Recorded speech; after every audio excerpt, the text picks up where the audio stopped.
Last వీడియోలో చెప్పాను కదా నేను ఇండియాకి సర్ప్రైజ్ విజిట్ చేస్తున్నానని చెప్పేసి. నేను అందరికీ సర్ప్రైజ్ ఇచ్చానని అనుకున్నాను. దాని తర్వాత మా సిస్టర్స్ అందరు కలిసి నాకు సర్ప్రైజ్ ఇచ్చారు. అదేంటంటే మా పాప ఫస్ట్ టైం ఇండియాకి వస్తుందని చెప్పేసి కేక్ కటింగ్ ప్లాన్ చేశారనమాట. పిల్లలందరూ ఫుల్ హ్యాపీ అయిపోయారు. మా సిస్టర్ వాళ్ళ పిల్లలందరూ వచ్చారు. మా డాలర్కి అయితే ఇదంతా కొత్తగా ఉంది. ఈ జనాలు ఏంటో, ఈ కేకులు ఏంటో, ఈ కలర్స్ ఏంటో, ఆ క్యాండిల్స్ ఏంటో అనుకుంటుంది. చూడండి ఎలా చూస్తుందో అది.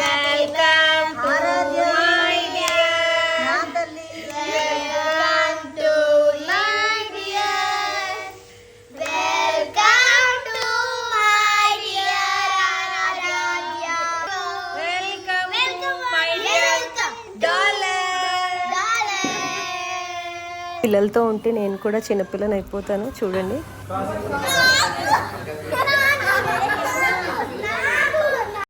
ఉంటా మరి, మళ్ళీ కలుద్దాం. బాయ్.